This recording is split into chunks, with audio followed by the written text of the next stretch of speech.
Well, what's up, y'all? I'm Dusty. This is Foxholler Homestead, and you're watching Tower Crane Tuesday. And before I begin with this video, please make sure to hit that thumbs up, show your support for the channel, and especially if you've learned something, or if you have, let's say you're in a geographically different place than Washington State and your signals are a little bit different, make sure to leave those in the comments. I always love hearing different signals and what operators and riggers or bellmen agree on. But let's get to it. So today's video is actually going to be about signals. Go figure, I just said that. But more specifically, radio signals. Now, there are hand signals. There are all kinds of hand signals, but we're going to actually deal with that in a separate video. So let's get to this. As far as a tower crane, there are three main functions that we deal with in consideration to the bellman or rigger or dogman signaling me. It should also be noted that these signals are going to depend, again, geographically, where you are in the United States, where you are in the world, what have you. And these signals also differ somewhat from the NCCCO or ASME or, you know, what have you. So let's get to it. First one we're going to deal with is swing. Now, in consideration to the bellman or dogman or rigger, when they're looking up at me, the operator at the crane, you're going to specifically give signals in consideration to swing on my perspective, the operator. So again, the dogman or bellman will give signals on the operator's perspective. If I, as the bellman, want the crane to swing right, looking at the operator, I'm going to actually say swing left. Now, swinging left how far is going to depend on the operator. It's going to depend on the rigger. What I like, and this, I mean, it really comes down to the communication between the operator and the rigger, or the operator bellman, you know, whoever's got the radio at the time, what they agree on as far as verbiage goes. Now, there is not anything set in stone. You're going to hear a couple things, especially if you've worked around cranes or not. If you worked around cranes, you'll probably give some signals that you're not used to hearing or that you're against or what have you. But what it comes down to is it's what we agree on between myself as the operator and the guy on the ground, or a guy or a woman that's on the ground. Let's get back to swinging left. Operator's perspective. Swing left 20 feet. That's going to give me a better idea of where you want to go with this load. A lot of times if there's no load on the hook and I'm facing, let's say, 6 o'clock and he wants me to come around 3 o'clock, he'll say swing around to your 3 o'clock. That gives me an idea of where he is. Then I can start searching for him. And then when it comes down to whether or not he's going to give me a bunch of signals from that point, my personal opinion or my personal preference is, if I can see you, minimal signals. I don't need a bunch of talking on the radio. I'll put that, I mean, you can hold your hand up, I'll put that tagline in your hand. Now, in the blind, that's something totally different, and we'll get to that in just a second. So again, when you're telling an operator to do something, especially in concerns to swinging, you're always going to do it from the operator's perspective. Imagine that you're sitting in this seat, and even if you're facing, you're going to say, even if it's off to your right, swing left, swing right, opposite, all that. Now, in concerns to picking in the blind, you can say, let's say the rigger is somewhere that I can't see as an operator, and he's at, let's say, 330, and I'm facing off another direction. He's going to say, okay, we got to pick at 330, or swing over to your 330. I'm going to get close, and because I can't see him, what I would like is to give me a good visual, a mental visual of what the situation or where you are. So a nice way to do that is, let's say the crane's starting to swing around, swinging over top of you. He's getting close. So you're going to say, easy on your swing and swing. Or you can say, easy on your swing, 50, 40, 30, 10, easy, and swing. That's going to stop. Now that gives me a better perspective, so that way I can start slowing the crane down, because it's not like I can come in full tilt and just slam on the brakes. It doesn't work that way. So be as vocal as possible, especially when you're in the blind. Now as far as stopping the function of swing, now when it concerns NCCCO, National Commission for the Certification of Crane Operators, that's what all that means. There are certain guidelines that they go by. There are certain signals that they go by. If you take a rigger or a signalman course, there are certain guidelines and signals that they want you to stand by. But again, when you get out to the job, it's going to be a little bit different.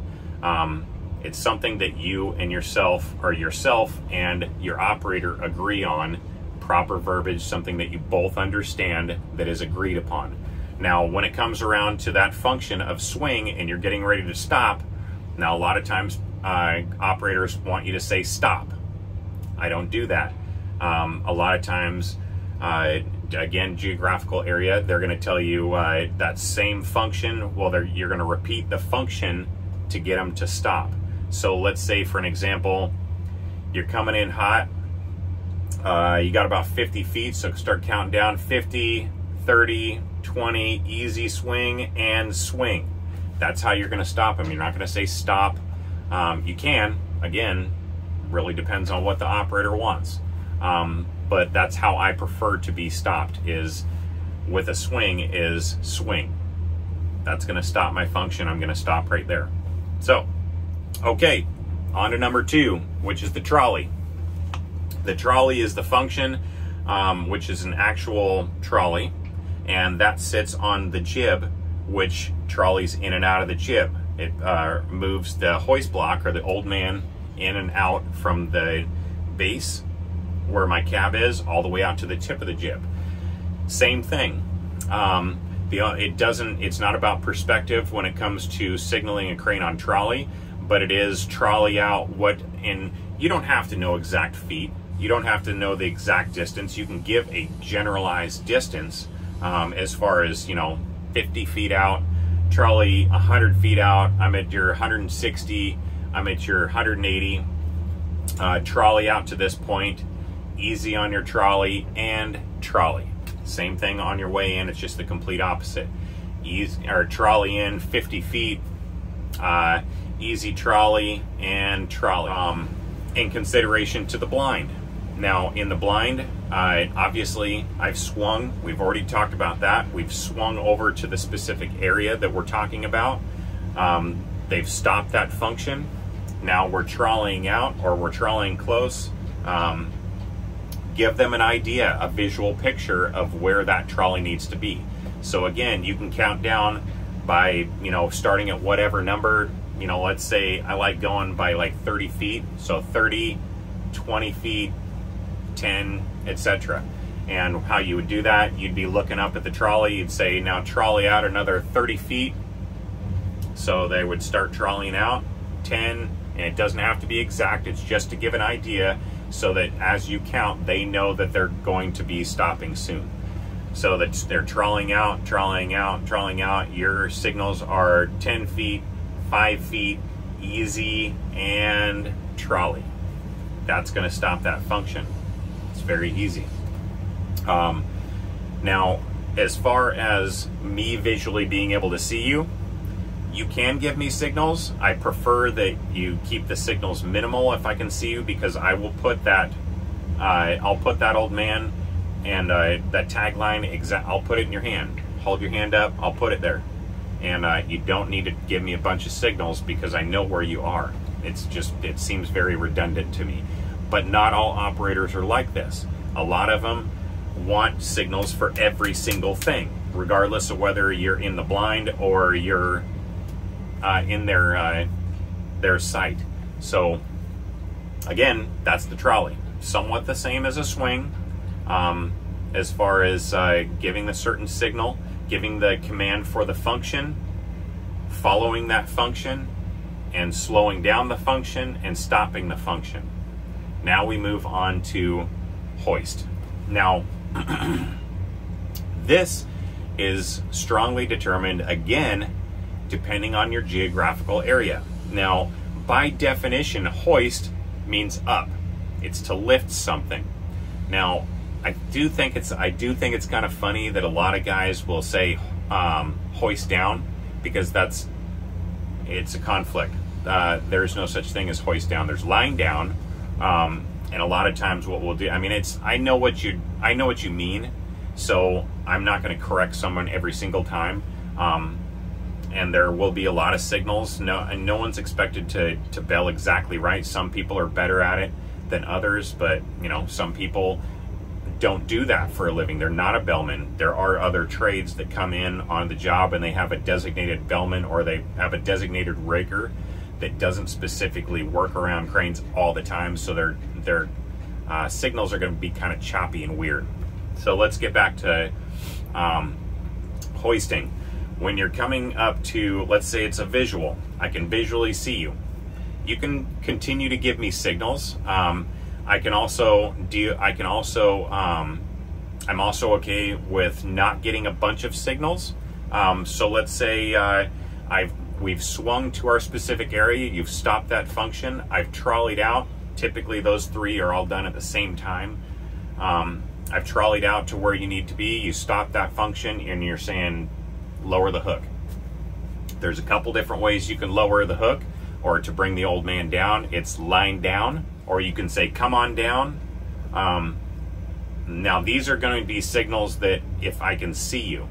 I don't want those kind of signals specifically in the blind. You can say come on down, but you need to follow that with a distance, a generalized distance of where I am, so that once that block gets out of my visual, I need to know what's going on. Like fully know, I need to know exactly what's going on, how high I am off the ground, exactly everything in complete detail. So the more detailed that you are, the better off you are in the blind.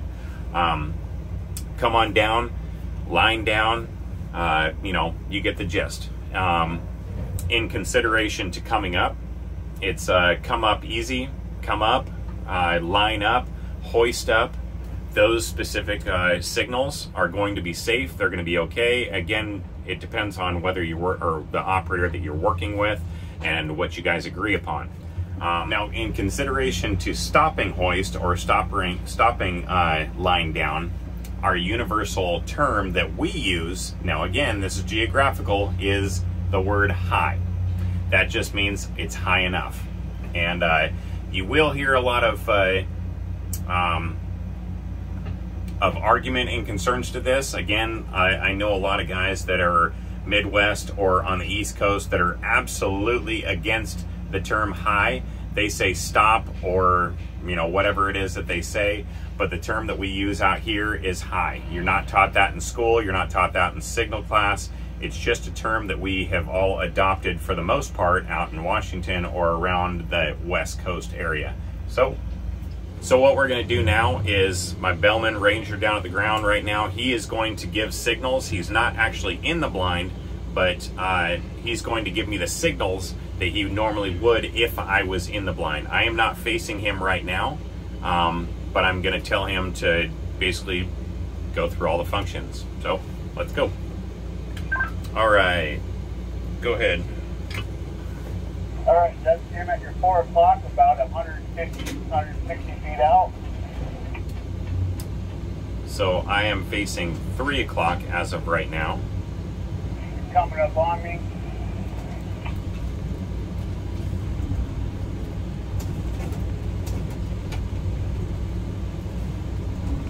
Easy on your swing.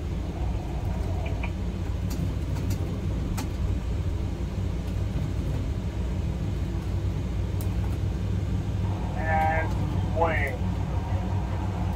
Trolley out another 40 or 50.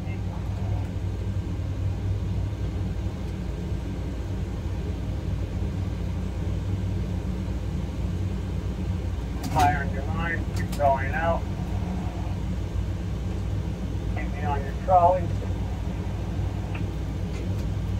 And trolley. Line down about 15. 10. 6.